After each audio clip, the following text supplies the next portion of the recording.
Just done. I think there's a slight delay. Thank you. So if you put us onto the agenda, please, Carly. So what we're going to go through today in the Virtual Improvement Forum is welcome and introductions, and that's partly an introduction to myself. I'm a new face to most of you.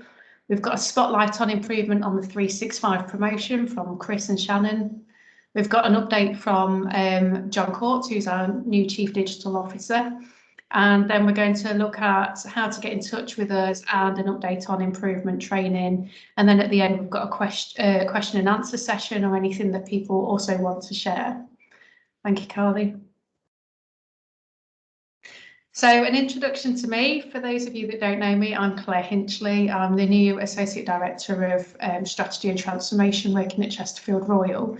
I'm on secondment for 12 months, taking over from Maria Riley, who you'll be very familiar with. Maria's gone to work in the Joined Up Care Derbyshire team as Director of PMO and Transformation across the whole system. So I'll be taking over her duties while she's away doing that. So a little bit of background about me. I have done quite a lot of things in the NHS over the last 20 years. I started out as an occupational therapist, so I have a clinical background, which helps me to understand what people are talking about most of the time. And then I've worked my way through transformation programs and general management work as well. And most recently, I've come from Derby and Derbyshire Clinical Commissioning Group. So I think I've covered most areas of the NHS within that remit. So if anyone's got any questions or need any support, I can probably draw on something with amongst that knowledge to be able to help out. So please do come and say hello and email or Teams or set up a meeting, and that would be fantastic to get to know you all. And I'll be hosting these sessions every month as we go forwards. So that's me. I'll move on to the spotlight on improvement, which is to welcome Chris and Shannon to talk to us about 365. So over to you guys.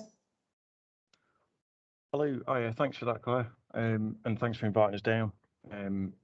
We just give you a bit of a 5-minute plug really on the 365 work that's been going on and some work that's coming up really for the trust. So if we want to move on to the next slide, Carly, I'll just go through. So we've got 3 slides just to give you a bit of a flavour of what's been happening and what's ahead of us really. So hopefully quite exciting times.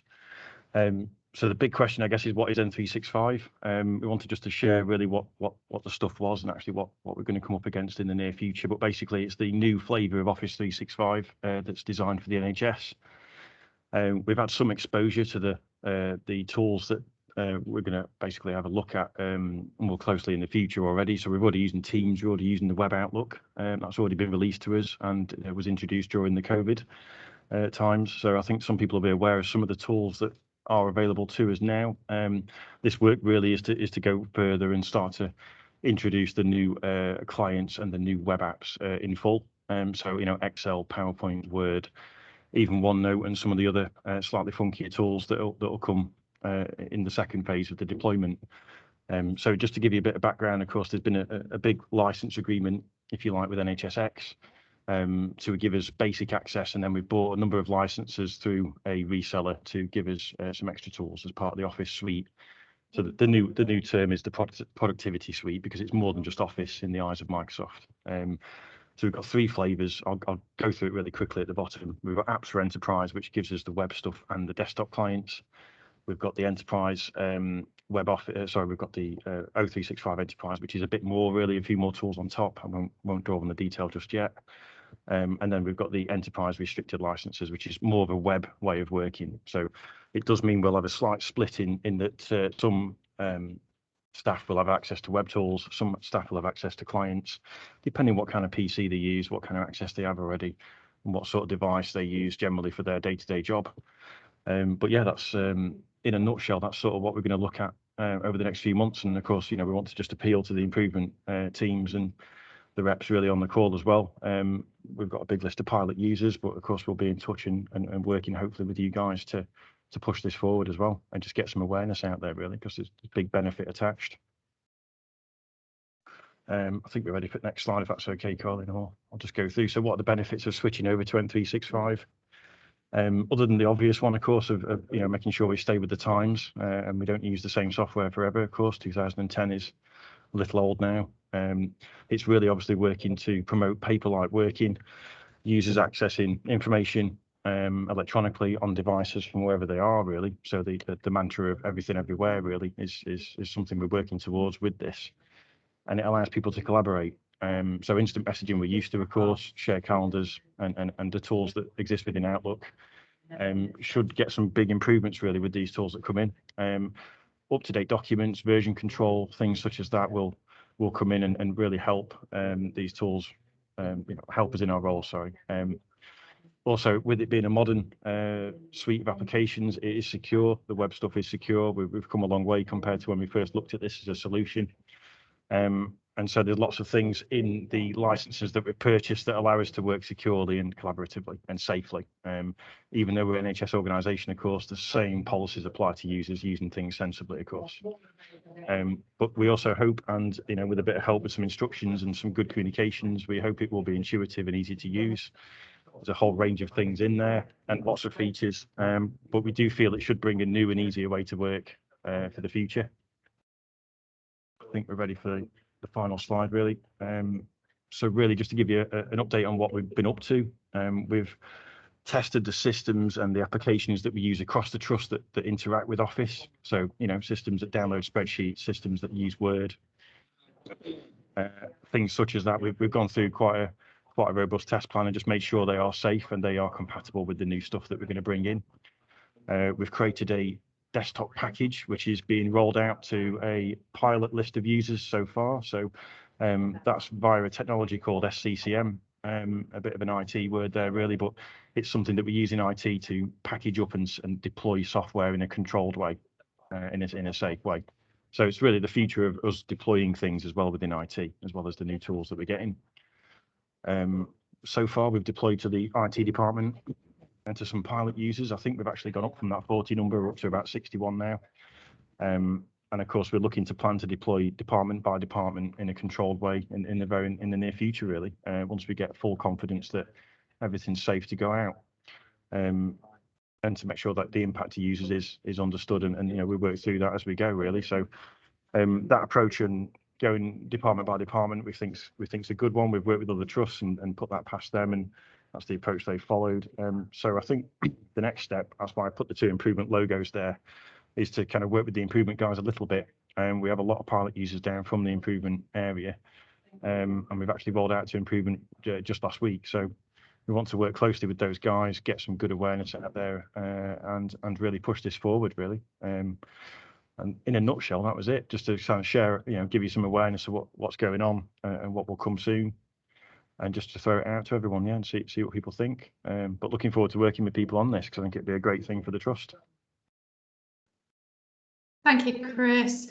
And just while people think of any questions, I've actually not got access to the chat box. So if others haven't, please do raise your hand at this time. I just wondered, Chris, what are the timescales then for rolling this out once the pilot areas have given feedback? Yeah, we want to work at pace, of course. I think as everyone wants to get the benefit out there, as well as obviously solve the issue of the risk of the older Office software being out of support now. So although we are protected to some degree, we know the trust could come at risk actually if we don't hurry up with this work. But we do want to control the impact to users and obviously not affect the BAU. So we're looking over next weeks and months, and we're going to go as quickly as we can and as quickly as we can safely deploy, really. But I think once we get confidence that it's safe to push out in a slightly larger sense, we'll probably up the numbers of people per day that we do deploy to. But of course, gently does it. We want to make sure people are happy and make sure we go and pilot in a number of different areas that work, clinical, non-clinical, that sort of thing, really, just to be sure. But there is a degree of user change, a degree of business change with this, in that users may need to work a little differently, especially within the web Office stuff. And we want to support them with that, of course, and we know that change could, it's going to be a positive one in the long term, but of course people will suddenly need to do things a little differently. I think there's hope though, of course, with us using Outlook and Teams already. We're starting to come on board with this way of working, and I think a lot of people are making use of some of these tools already, so people will have seen them. But yeah, we want to make sure everyone gets the same experience. But yeah, I would like to think within the next month or two, actually, we've got a good chunk of people over to it, and within 3 and absolute maximum within 4 months' time, we'd like to get the site fully over. Brilliant. And if people want to be a champion, do you have spaces for champions, and how best do they contact you? We do indeed, yeah. I'll work with Carly and we'll get the program's address sent out. I think there's actually a 365 address, M365 we call it, mailbox. So we'll get that published as well, so people can get in touch. But we are going to contact all the pilot users that responded the first time around. It's been a little while, so apologies that you've been waiting a while actually since we first appealed for people's names. But yeah, we will be in touch very soon. Brilliant, thank you. And Carly's got a hand up. Yeah, I was just going to say, Chris, the feedback we've had so far in the office is good. I think where there's been problems, I think they've just been a case of, because they've now gone to 365, it's flagged up other issues on people's laptops. So the actual rolling out of it seems to have worked great for everyone. Yeah, and there's some good features that we're all learning. But yeah, it's going well. So yeah, I'd say if anyone is interested, might as well go for it now. Great stuff. No, thanks for that. That's great, Carly. And we'll catch up soon. Yeah, I'm going to pop down and see you, Anta. So we'll come and catch up and have a closer chat about that. But yeah, thanks for that. And thanks, Claire, for having us. No problem. No, thank you for coming to share. This is really important, and hopefully the disruption is minimal whilst people are just working through it. Like you say, we're aware of some of the tools already with Teams. So hopefully you won't be bombarded with too many issues. Thank you for coming along and speaking to us, Chris, and we'll get that data out to people if they want to be champions to help with the rollout, and particularly if you've used 365 elsewhere, I guess would be really helpful. Yeah. No problem. Thanks very Lovely. Thank you. Does anyone else have a question for Chris, or are we happy to move on? I think that's a happy to move on. So I'm going to hand over to John Court now, who's our Chief Digital Officer, to give us an update. Are you ready, John? John, actually, he hasn't joined. I'm sorry, Claire. I've just had a note from him. Since his sincere apologies, he's been called on to a bid. He's got 2 hours to get a bid in for the ED system. So I did know he wanted to talk about quite a few things that were coming from system down. So I suppose I could just give a rough topic list of what everyone was going to be hearing. So he was going to cover a bit on the integrated care board structure, how the CCG was morphing into the NHS body, and then some more local projects. So hopefully he'll be able to join us next time. But yeah, he just sent his sincere apologies. Thank you, Carly, for the update. And yes, just for everyone who's not aware, NHS England have been sending out quite a lot of short-term funding requests with just a couple of hours to get those bids in. So we fully appreciate that John's had to re-divert his attention. And what we'll do, Carly, is get an update from him and perhaps put that in a newsletter so people can get those updates ahead of the next improvement forum. Great, yeah, super. Yeah. Okay, what we'll do then, we'll move on about bringing improvement ideas to life. So as I said at the beginning in my introduction, if you've got any idea that you think would improve patient care or the services we provide, the places we work in, and you're not sure how to bring that idea to life, there is a dedicated, incredibly helpful team called the Royal Academy of Improvement. And we'll just listen to the idea and help you to shape it into a plan. So please don't feel like you need to have lots of experience to be able to make things happen. And previous versions of the video of these forums will show you that. It's not necessarily the academy that's making all the changes. There's lots of staff out on in clinical areas or in admin areas or anywhere in the trust that can make a change. We will absolutely support you in doing that. So you can start by getting in touch with us using the telephone number on the screen. We've got an email address there, and we're also on Twitter. Or you can use the link on the intranet page, or we have a snazzy new QR code which will take you directly to the suggestion page. Or you can email any of us, contact any of us, send us a Teams message, and we will absolutely support you. So please don't be shy in coming forwards. There's no such thing as any bad idea. What we can do is help you to shape it into something that's really deliverable. So I really encourage everybody to do that. Even if it's a quick 5-minute change to something that you feel might be massive, we'll work through on that with you. And one of the ways to find out about some of the changes that are taking place is our newsletter. I'm going to hand over to Carly just to speak to you about what's in the newsletter and how to get featured. Thank you, Claire. Yeah, the newsletter, we produce it as a team every month. Sometimes more recently, it's been a little bit light on information. So this is a bit of a plug, really. It's out there and it's spread far and wide. All previous copies are on our intranet and internet pages, so it's open for patients to view as well. But this is really where we can showcase any of the great work that's been done right across the trust. As Claire said, from very small projects that just affect how staff can function in their own staff rooms, you know, to the big changes that are trust-wide affecting everyone. And it's really important that we get these good news stories out there, you know, just to remind people that whilst, you know, every department's under great pressure, that there is still space and time for improvements to be made. So yeah, if you've got any stories or anything you'd like to shout out, or even, you know, somebody who's been working extra hard in the team that you'd just like to talk about or give them a little bit of a mention, then we'd love to hear about that. As Claire mentioned, with any of the improvement ideas, just send them through. Or any queries you've got, then yeah, we are here to listen and see how we can help. I think Vic's in the process of creating this month's edition, so that will be up soon. But yeah, at any point in the month, get in touch and we'll hopefully be able to talk about the great stuff that you're doing or that you're wanting to do. That's it. Thank you, Carly. So just moving on from that, in terms of saying that you don't need lots of skills to be involved in change, you absolutely don't. But for some people who want that training, we do have an improvement training programme available. Next slide, please, Carly. So we have the introduction to improvement, which is where anyone can bring ideas to life. And we invite all staff to attend the introduction to improvement workshop. It's, I think it's a half-day workshop.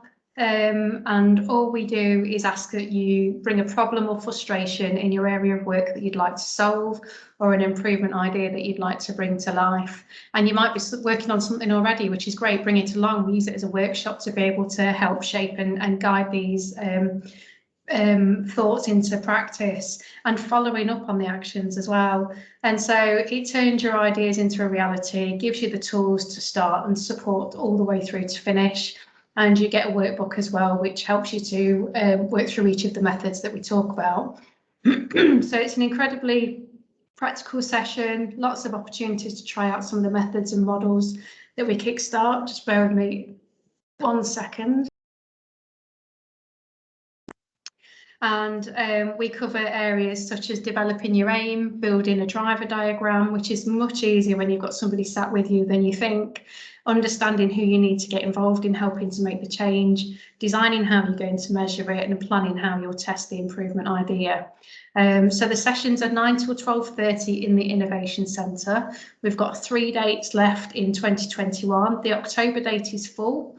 And so we've got 19th of November and 1st of December, but we know they are filling up. So if you are interested, please do contact us to get booked on as soon as possible, because we do have limits on the number of people that can be in the room. So give us a shout on some of the contact numbers that you've seen earlier in the session. Next one, thanks, Carly.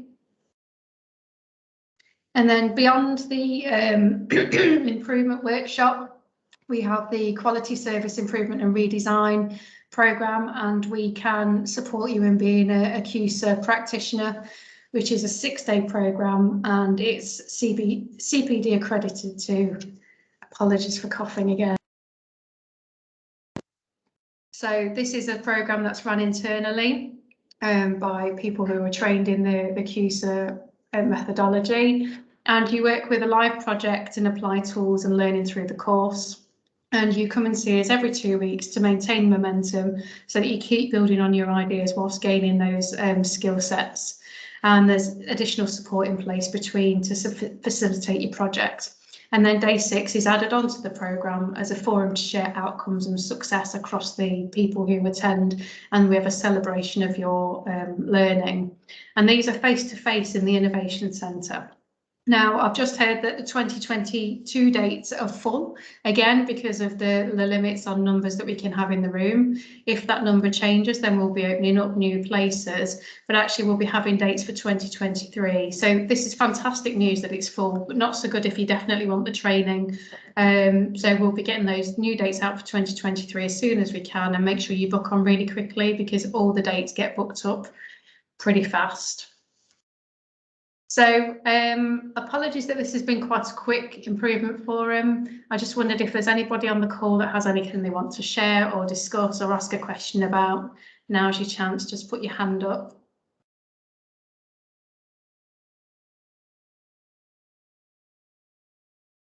Carly? Hi, Claire. Yeah, it was just really to give a shout out. We normally have Stacey Burton on giving a bit of an update of what's been going off across the trust that she's been involved in. But Stacey, like a few of the clinicians, are busy on the COVID and flu clinic. So that's why she's not with us. So I suppose really it's that's a good example of things being brought together really quickly under pressure that we can do across the trust. So yeah, just a big thank you to all of those involved.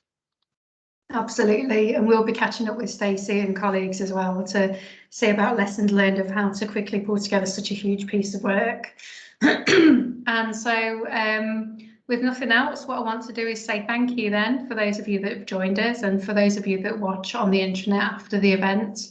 And if you join us live for the next month, we'll be here on the 9th of November, 12:30 till 1:30. It's not a closed agenda, so if you have something that you want to present and share, no matter how big or small, please let Carly know and we will make sure that you are on the agenda.